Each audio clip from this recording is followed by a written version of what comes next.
Hello, everyone, and welcome to our weekly discussion series that's hosted by the Chaldean Cultural Center in collaboration with U of M Detroit Center, Unique Voices in Films, and CMN TV. I'm your host, Wiam Nemo, and our guest today is Dr. Kristine Ajrouch and Dr. Wassim Tarraf. Welcome. Thank you. Thank you. It's a pleasure to be here. So I'm going to share their bios, and then their questions will be answered in English by Kristine and then followed by Wassim. He is going to be translating in Arabic for our Arabic-speaking listeners. So Dr. Kristine Ajrouch is director of the Michigan Center for Contextual Factors in Alzheimer's Disease, located at the University of Michigan. She is also professor of sociology at Eastern Michigan University. Her research has focused for over 25 years on Middle Eastern Arab Americans. Her current work, funded by the National Institute of Aging, addresses social aspects of Alzheimer's disease.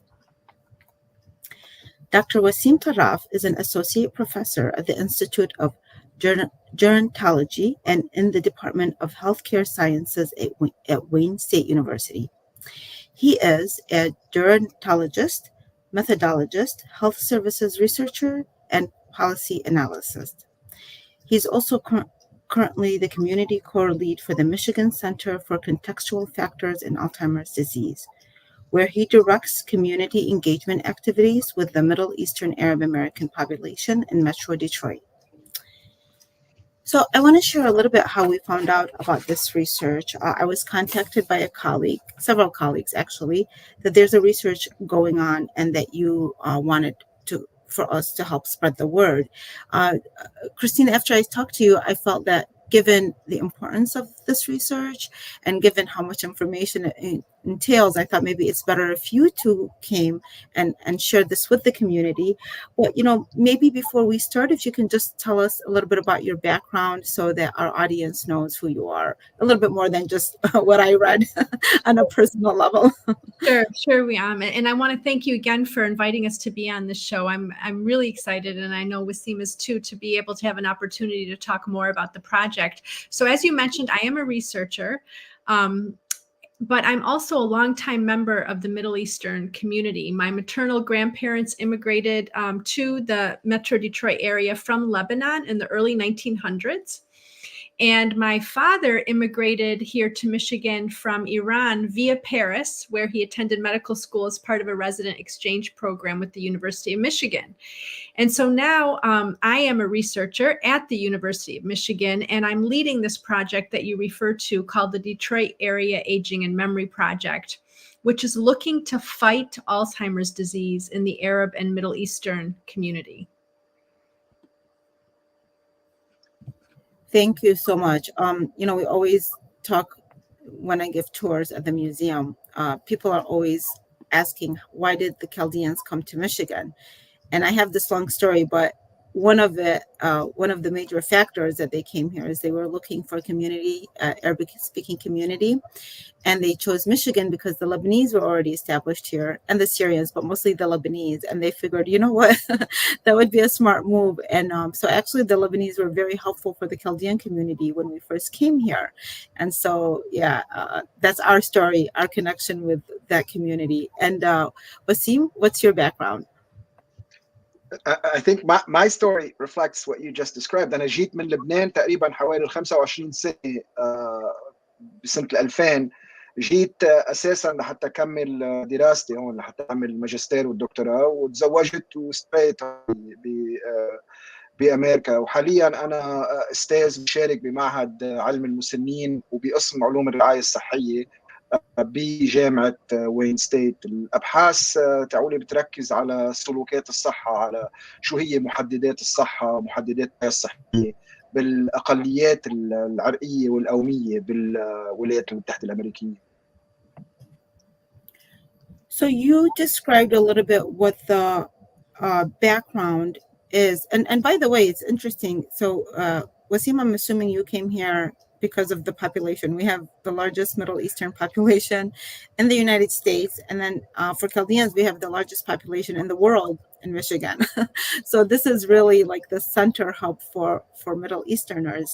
And this project, given the population, is appropriately set here. But you mentioned a little bit what the Detroit Age Memory Project is about, but can you go into further detail, and why does it need to be geared toward a particular community rather than just kind of be an umbrella for everybody else? Yeah. This study is really pioneering in the sense that it's purposefully trying to better understand health. Excuse me. It's purposefully better trying to understand health among the Middle Eastern and Arab American population, and particularly adults who are age 65 and older, who are living in the Metro Detroit area. It's the very first one that will include this population in a research project that's meant to represent the entire population, not just a certain segment. Generally, Arab and Middle Eastern Americans, because we're considered white by the US Census, we're never really visible in research. It may be that we participate in research projects, but we're never really able to disaggregate or identify people of Arab or Middle Eastern ancestry, because when there's questions that are asking us, how we identify racially or ethnically, there's usually no Arab or Middle Eastern option. And so we end up getting lumped in with other white Americans. And the challenges around that is that the community studies that have been done on this population show that our communities are at high risk for a lot of diseases at a much more serious level than just white Americans. So this project is so exciting from my perspective, because we're going to be able to really understand the strengths and challenges in our community like we've never been able to do before. Okay, thank you. And Dr. Wassim, this is great things that she's highlighting. If you can share that with us in Arabic, please. هيدا السؤال اللي طرحتيه حضرتك كثير مهم. خليني بس ركز على شغلتين هون. الشغلة الأولى اللي هي شو هي هالدراسة، والشغلة الثانية هي ليش عم نقوم بهالدراسة خاصة بالمجتمع العربي الأمريكي والمجتمع الشرق أوسطي اللي موجود بولاية ميشيغان. ديامب هو مشروع ممول من قبل المعهد الوطني للصحة، والهدف الأساسي لهالدراسة هي أنه نحاول نفهم بشكل أفضل صحة العرب الأمريكيين والأمريكيين من أصول شرق أوسطية، مثل الكلدانيين طبعا، اللي بتبلغ أعمارهم فوق 65 سنة، واللي بيعيشوا بمنطقة مترو ديترويت. هالدراسة هي فريدة من نوعها، لأن أول دراسة بتشمل ناس الكبار بالعمر من العرب والشرق أوسطيين، وهو كمشروع مصمم لحتى يمثل الجالية أو السكان بأكملهم، مش بس فئة معينة من هالجالية. فإذا المشاركة بهالبحث حتخلينا نتعرف أكثر على الأشياء الفريدة اللي ممكن تحمينا أو تعرضنا للإصابة بمرض الألزهايمر، لأنه في كتير دراسات أجريت سابقا عن الجالية بتشير لأنه في بعض الأمراض اللي هي متعلقة بأمراض الألزهايمر اللي هي مرتفعة بجاليتنا. الشغله الثانيه اللي بدي احاول جاوب عليها هي ليش عم نركز على العرب والشرق اوسطيين. عاده نحن كجاليه بتم تصنيفنا كاشخاص من اصول بيضاء بامريكا، وبالتالي نحن منا مرئيين بالابحاث الموجوده بامريكا. ممكن حدا او عده اشخاص يكونوا شاركوا من قبل، بس شاركوا كبيض، مش كممثلين عن الجاليه. حاليا ما في اي بحث اخر موجود بامريكا معمول لحتى يركز على الجاليه ويقدر يفهم شو هي الاشياء الفريده الموجوده بهالجاليه اللي بتساعد انه تاخر من ظهور هالمرض او تحل من امكانيه التعرض له. Thank you very much for explaining that. That was great. And how has, first of all, how have you tried to reach people? And how has this project been received? So, as I mentioned, the study is different from other studies that have been done in our communities because we are looking to get a representative sample. So a sample that represents all of the people who come from the Middle Eastern region of the world. And so we're not just looking for people that we know or people who go to a particular church or who are part of a particular organization. We're randomly sampling people. And what that means is that households in the Metro Detroit area, so people who live in Wayne, Oakland, and Macomb County, will get a letter letting them know that they may qualify to be part of this study. And the letter is from the University of Michigan, and it's signed by myself. And so receiving this letter means that they have been chosen to represent the community. And maybe some of the listeners today have already received this letter. Once they receive a letter, someone from our staff, we have bilingual interviewers, will come to the household that received the letter to see if they qualify. And basically, to qualify, they just have to be age 65 years and older and be of Arab or Middle Eastern ancestry. That's the first question. Did you want me to also talk about what our challenges have been, or you want to wait until Wassim? Yeah. Well, you know what? Go ahead, Wassim. Why don't you? Because I think the challenge is going to be interesting topic in itself. بعتقد انه مثل ما قلنا الشيء الفريد بهالدراسة إنه معمولة أو مصممة لحتى تكون ممثلة لكل العرب الأمريكيين والشرق أوسطيين الموجودين بمنطقة ديترويت وضواحيها. هي مش بس دراسة عن ناس بنعرفهم أو ناس بيروحوا لمحل محدد أو بيسكنوا مدينة معينة. الدراسة مصممة لحتى تكون شاملة لمجموعة السكان. لذلك طريقة الانضمام للدراسة هي كمان فريدة. حيتم دعوة الأشخاص عن طريق استلامهم رسالة ممضية من جامعة ميشيغان ومن كريستين كمديرة هالمشروع.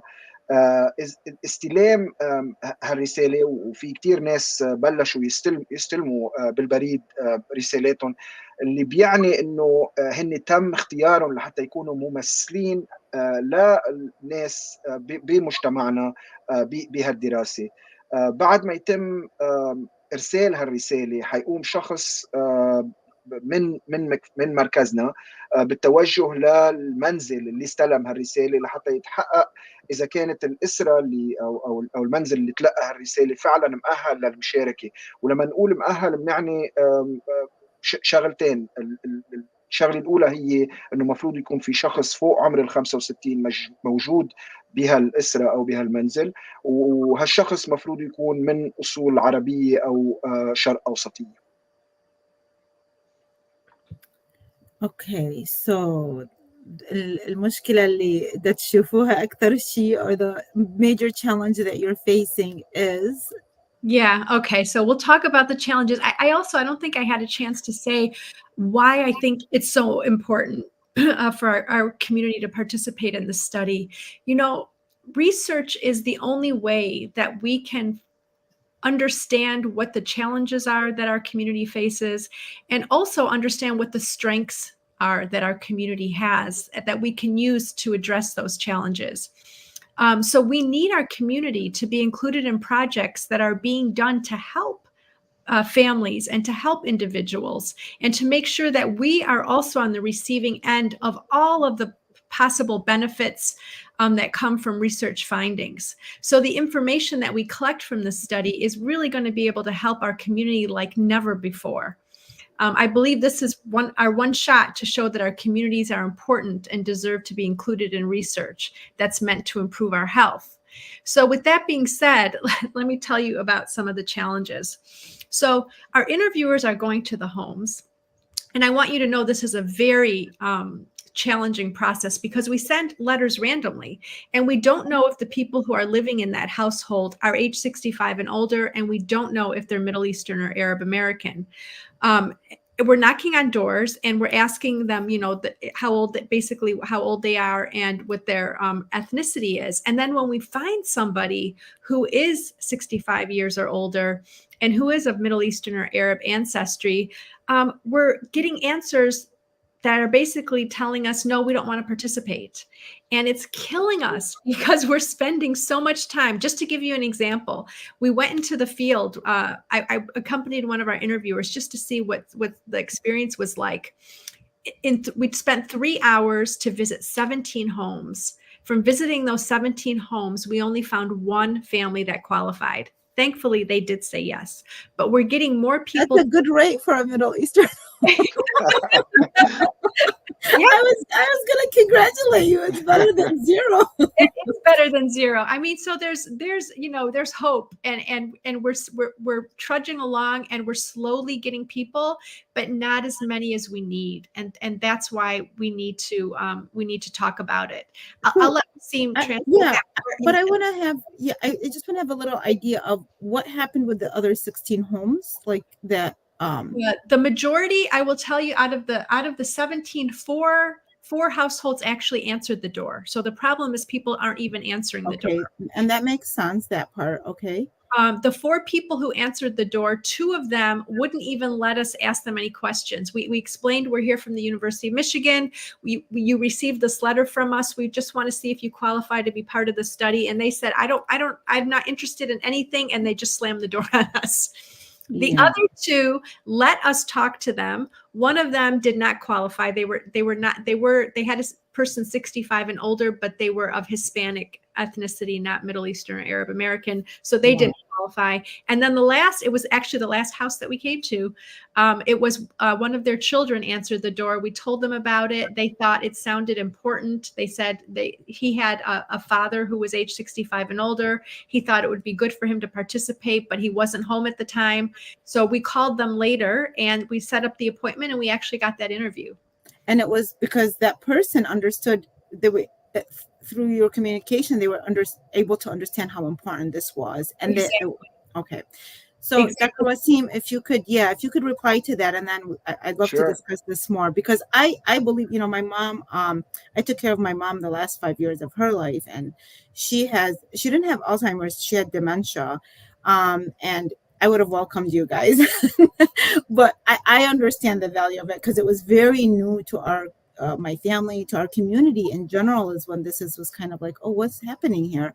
So I think even participating is healthy for for family members, as well as the person taking the survey, for everybody to understand this. That's my opinion about it. Absolutely. بالضبط مثل ما عم تقولي، ونحن عشان هيك عم نعمل هالمقابلات لحتى نقدر نوصل لافراد الجاليه انه هالشيء مهم، هالشيء حيساعدهم، حيساعد عيالهم، حيساعد اولادهم، لحتى نقدر نتعرف على هالاشياء الفريده اللي ممكن تساعد مجتمعنا، لانه مجتمعنا شوي مختلف عن بعض المجتمعات الاخرى. وحاليا ما في علاج لمرض الالزهايمر او امراض الخرف المتعلقه فيه. لذلك نحن بحاجه لهيك مشاريع لحتى نقدر نفهم كيف ممكن نأخر حصول هالمرض. وهيدي فرصه فريده، فرصه وحيده لحتى نقدر نظهر اهميه مجتمعنا. وكريستين صار له 20 سنه بتشتغل بهالمجال لحتى قدرنا نأمن هالموارد والتمويل من الدولة لحتى نقدر نعمل هالمشروع. فإذا الشيء اللي قالته كريستين إنه عم نقوم نحن بزيارة المنازل ونعرف عن حالنا، شو نحن شو بنعمل. وهالعملية طبعا كتير متعبة. أعطت مثل كريستين إنه بالفترة الماضية القريبة زرنا حوالي 17 بيت واخذت حوالي 3 ساعات لحتى نقدر نمشي من بيت لبيت لحتى نقدر نشوف اذا فعلا الناس الموجودين بهالبيت بيكونوا مؤهلين لحتى يشاركوا بالدراسه. وما قدرنا نلاقي الا عائله وحده، والاسباب اللي اعطيت لنا انه الناس ما بدها تحكي، ما بتعرف مين نحن، ما بتعرف شو عم نعمل، ما بتعرف ليه نحن هونيك، فلذلك ما في هالتقارب لحتى نقدر نفسر لهم اهميه الاشياء اللي عم نعملها. وطبعا الشيء اللي عم نعمله، المقابله اللي عم نعملها معك اليوم، هي طريقه لحتى نوصل لهم لافراد الجاليه انه نحن مهتمين كثير بمشاركتهم بهالدراسه. كريستين حتحكي عن بعض الاشياء، بعض التشالنجز اللي عندنا اياها مع نقدر نوصل للاشخاص، وبعدين انا برجع بترجم شوي من هاي. So so basically, to follow up on that, so when we do find a household, you see how difficult and how long it takes us to find someone. So when they tell us no, it's such a challenge, because we've spent so much time and effort to find someone, and if we do find them, that means they represent the community, so we need them to participate. And so these are some of the challenges we're facing. So when we do find somebody, as Wiam said, the one household that we did find, the son who answered the door understood what research was. So he was all for it, and he thought his father would enjoy it. But what we find more often than not, because research isn't something that's a common part of our history and of our culture, we don't have a lot of experience with it. Oftentimes, older adults feel like they're not qualified to participate in research because they think there's a right answer. And what we try to convey is there is no right answer. You don't even have to have gone to school to participate to be in this research project. We believe everyone's life matters, and we want to hear from everyone. A second issue is that people are fearful. They don't understand why someone's knocking on their door and wants to ask them questions. And the concern they have is, will this information go back to the government and hurt me in some way? We make very clear that participating in the study will not result in any loss of benefits, and everything is confidential. And even more importantly, participating in this project actually will lead to help for our community. And without that participation, we really won't have any way of knowing how to best help our families as we move forward. I have a few more that I'll talk about, and then we'll have Wassim say them in Arabic. But another issue is privacy. Especially in our culture, I think there's a heavy emphasis on personal issues should remain private and never leave the family sphere. So if a question is seen as if questions that are being asked are seen as too personal, participants are afraid to be part of this because they don't want, their laundry aired out in public. But one of the things that we make clear is that if there's any question that a participant thinks is too personal, they can skip it. But again, everything is confidential. And I want to underscore that everybody who's participated in this project has told us how much they've enjoyed it. They've really had a nice time being able just to talk about their perspective on life, their experiences, and what their views are. And then lastly, oftentimes older adults will tell us they're just too busy. They're too busy. They don't have time to participate in research. And we just want to be able to ensure that these older adults will be able to do that for a very long time. Learning about their life will help not only them, but their children and their grandchildren. So participation, may take a little bit of your time, but in the long run, it's going to help you to be able to stay busy and to do all the things that you love doing. And just out of curiosity, when you say like little time, how long does it normally take? This data collection takes 2 hours. So it is a little bit of time, but as a token of appreciation, we give respondents $100 just to thank them for being part of this. And they also get a free blood pressure screen because we take their blood pressure as part of our data collection, and we share that with them so that they can have the most up-to-date health information for themselves. So you're compensating them for their time as well, that's very generous. Okay, great. Did you want to add anything before we say? Okay, go ahead. I'm sorry. It's okay. بعض التحديات اللي عم نواجهها لما نروح على البيوت ونحاول نسأل الناس لحتى ينضموا، انه في بعض الخوف انه الناس تشارك لعده اشياء. الشيء الاول انه ما في ما معودين على شو هي الابحاث وشو بتعمل الابحاث، وفي بعض الناس بتشعر انه هن منهم مؤهلين لحتى يعطوا اجابه صحيحه. نحن ما عم ما في اجابه صحيحه واجابه خطا بهالاشياء اللي عم نسالها ابدا. وواحد ما بحاجه ليكون عنده اي تعليم مدرسي او تعليم جامعي لحتى يقدر يشارك ويقدم هالاجوبه. الشيء اللي عم نحاول نعمله نحن انه نسال جميع الاشخاص شو هي تجاربهم بالحياه وشو هي الاشياء اللي عم بيعيشوها لحتى نقدر نفهمها اكثر، نقدر نحاول نعمل اشياء حول الحياه كما بتنعاش. فنحن بحاجه لنسمع الاراء واراء الجميع.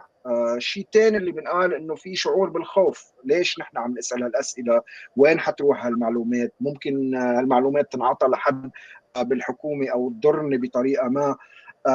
الشيء اللي بدنا نوضحه انه المشاركه بالدراسه ما بتؤدي لاي فقدان باي فوائد متاحه للاشخاص. وكل شيء بنجيبه او كل معلومات بيقدموها هي معلومات مضمون، معلومات سريه وحتضلها سريه. الخصوصيه هي شيء اساسي بنركز عليه بجميع الابحاث. والدوله الامريكيه طبعا عندها قوانين بتحمي الخصوصيات وسريه المعلومات باي ابحاث بتجرى بامريكا. لذلك اي مسائل شخصيه نتحدث عنها ما حتخرج من نطاق الحديث. والاشخاص طبعا اذا اعتبروا انه في سؤال شخصي جدا ما بدهم يجاوبوا عليه عندهم كل الحريه انه يقولوا انا ما بدي جاوب او ما بقدر احكي عن هالشيء. بس مره ثانيه بدي اقول انه كل شيء بنجمعه، كل المعلومات هي معلومات سريه. وفعليا الناس اللي بنحكي معهم لما نجري هالمقابلات بيتمتعوا بالتجربه وبيقولوا لنا قديش انبسطوا وقديش استفادوا منها. شغلتين اخير بدي اقولهم انه في ناس بيقولوا نحن مشغولين ما عندنا وقت لحتى نعمل هالشيء، وبنتفهم نحن طبعا هالشيء. لذلك الدراسه معموله لحتى تقدم كعربون شكر للناس اللي بيشاركوا $100 مقابل وقتهم، وحنعطيهم كمان فحص ضغط مجاني. الشيء الاساسي كمان هون انه كل الناس عندها اشغال وكلنا مشغول. لازم نعتبر هالشيء انفستمنت، هالشيء اساسي لحتى يساعدنا كجاليه لحتى نعرف نحن كيف عم نعيش. شو هي الاشياء اللي خطره لنا، شو هي الاشياء اللي ممكن تساعدنا، وهالشيء حيساعد الاشخاص، حيساعد عيالهم وحيساعد احفادهم بالمستقبل. So after you guys, thank you so much, Wassim. And after you guys explained all of this, when I met with you, it was a little bit harder to understand it just through email, to be honest with you. And so when we met, I was really moved by what you're trying to do, by the amount of effort and work that it entailed. And also, you told me other things, which, even you were explaining that even for future research, it doesn't help that if we don't participate in this research to get future funding for further research. And I thought, oh, wow, always the future is important, right? For us to, it's not about just like, okay, well, this research didn't work out, but it really affects us as a community in many ways and in our future. So that's when I started trying to think of ways like to really help, because I understood that and influenced me. How can the community help? People are listening to this now. It's going on multi-streaming channels. It's going to be replayed. They're going to be listening and figuring, okay, we understand what it is. We understand how important, but you are sending letters to people randomly. And I think I asked you this question before, like, is it possible to do it in a different way, to reach people, the community in a different way? Can they reach out to you instead of you reaching out to them? So if somebody says, hey, I know a lot of people that are over 65, they'd love to participate, I can help you get you a list of them, actually. That's just one example. I'm not talking about organizations, because it could be just an individual who knows a lot of people that says, I can do this. So just if you can share with us so we can see, how can we as a community, whether individuals, organizations, churches, mosques, whoever it may be, once we understand how important and we feel like now, okay, safe about this, how can we help you guys? You know, I think the best way that we can be helped is to just participate if you get the letter. And in terms of the community organizations and the churches and all of the different, or I guess, different ways in which we are connected to larger groups, we need these groups to talk about the research and to explain why it's so important, so that if somebody does get a letter, they will feel comfortable saying, okay, yeah, I heard about this and I should participate because I know it's going to help our community. Or even if your parents receive the letter and ask you about it, encourage them to say yes. Tell them why it's important. Tell them how their participation is going to help not only them in the future, but their children and their grandchildren and their communities. You know, if we go to a home and no one answers, we do leave behind a sorry we missed you card, and it tells the person they can call us to see if they qualify, and we can do that over the phone. So we would encourage you to call us if you get one of our cards. At this point, as we talked about earlier, one of the reasons why we're not asking for lists of people is because we want to be able to get a sample that represents everyone. So if we're only getting people who are saying yes right off the bat when they hear about it, then it doesn't necessarily represent everyone. And so we want to just contact people randomly as a way to make sure we're including everyone who could possibly be eligible to participate. And I know that makes it harder on us, but in the end, it's going to be a big payoff for our community.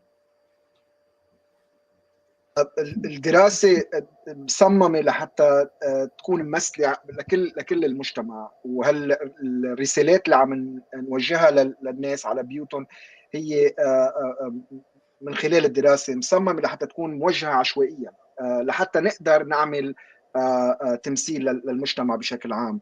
فالطريقة الأساسية اللي ممكن الأفراد الجالية يساعدونا فيها هو إذا تلقوا رسالة يقولوا إيه، او اذا حدا من اصحابهم تلقى رساله وسالهم عنها يشجعون انه يقولوا ايه، او اذا اهلهم تلقوا الرساله وسالون عنها كمان يشجعون انه يقولوا ايه.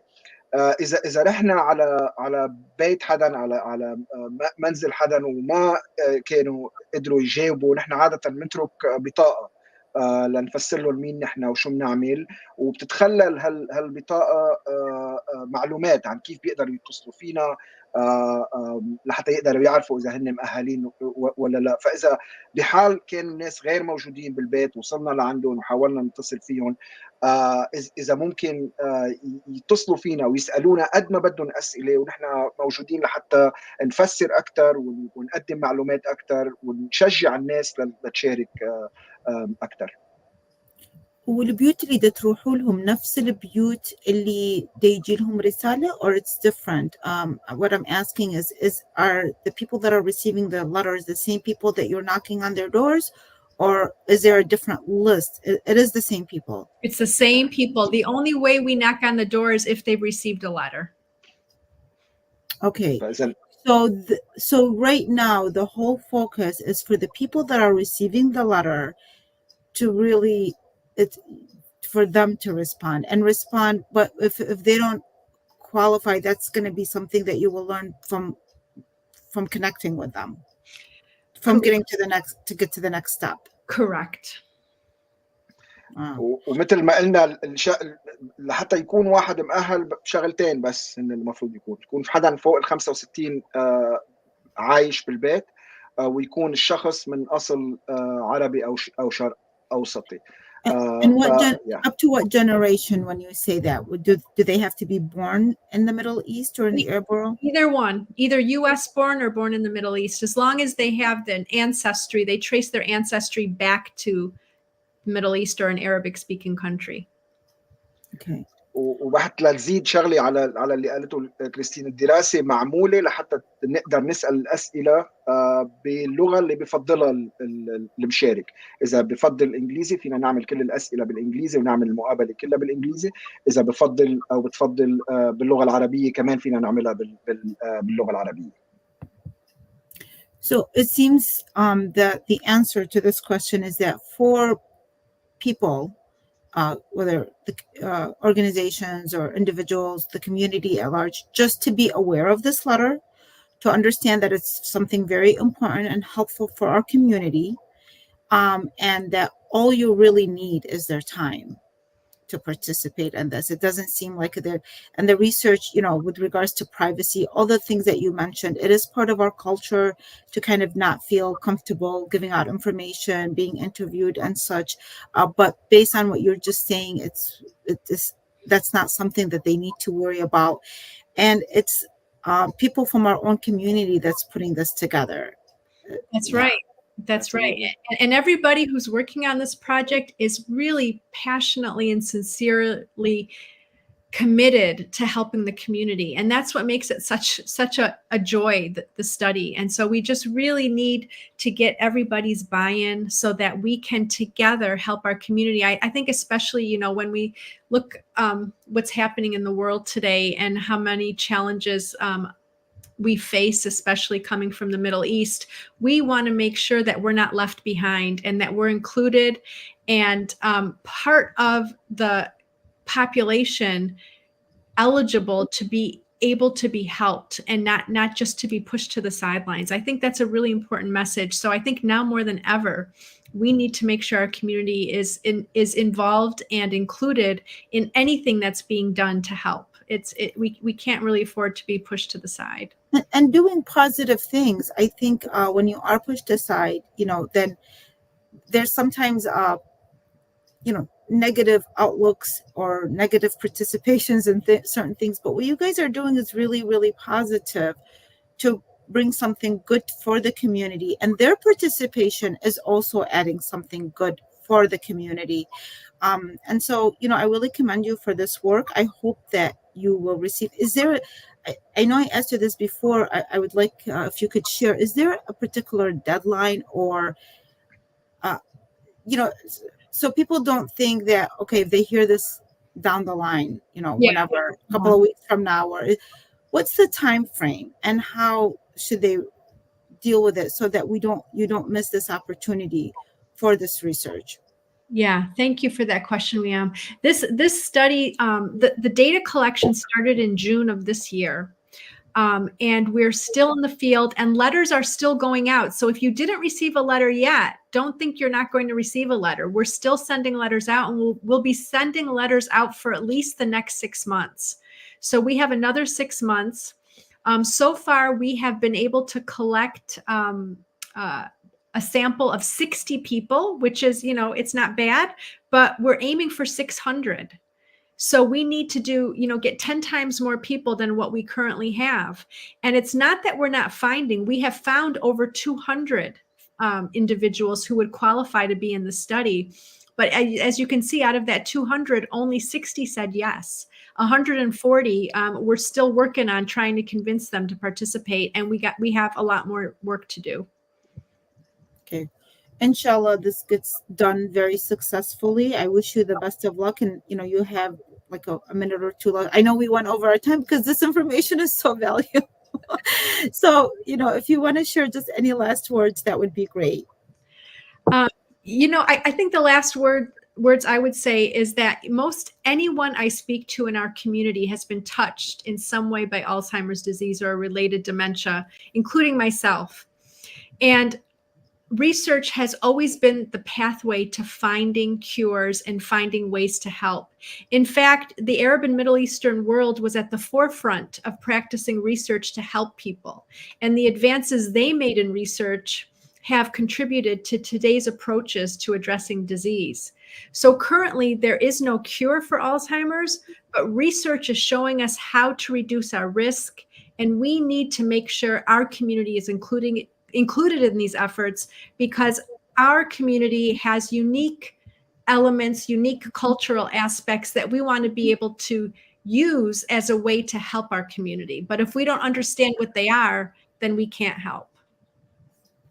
Dr. Wassim? معظم الاشخاص اللي بنحكي معهم بمجتمعنا تاثروا بطريقه ما بمرض الالزهايمر او بامراض الخرف المتعلقه فيه بما فيهم انا وكريستين. نحن هلا بنعيش اكثر وطبعا اكثر عرضه للمرض لانه بنعيش اكثر ونحن اكثر واعيين بوجود هالمرض. مثل ما هو الحال مع الأمراض المزمنة الثانية، بدنا نحاول نفهمه بشكل أفضل ونساعد لحتى نقدم حلول له من خلال الأشياء الفريدة اللي بتعرضنا كمجتمع عربي وشرق أوسطي. مثل ما اليوم نحن بنتعامل مع أمراض القلب والأوعية الدموية بشكل إنه بنحاول نعمل وقاية منها أو بناخذ حبوب لحتى نخفف منها، مثل ما مثل السرطان نحاول نفهم البيولوجيا تبعه لحتى نكون قادرين لحتى نعمل علاجات مستهدفه وشخصيه. بنتامل احنا انه بيوم قريب كثير انه نحقق النصر على مرض الالزهايمر والخرف، والطريقه الاساسيه اللي ممكن نعمل فيها شيء انه نشارك بالابحاث، لانه الابحاث هي الطريقه الوحيده اللي ممكن نعمل فيها نامن فيها المعلومات. Well, hopefully, inshallah, in 6 months or next time I connect with you guys in a year, whenever the research is completed, you come back and tell us the successful results. We would love to do that. We would love to do that. I'm sure it will. Yeah, our community is wonderful. I think that it's a matter of understanding what this is. It's really, it took me a while to understand it, and I believe in these things.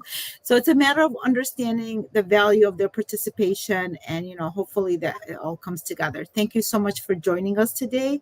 Thank you everyone for watching, and have a wonderful day. Bye-bye. Bye-bye. Thank you.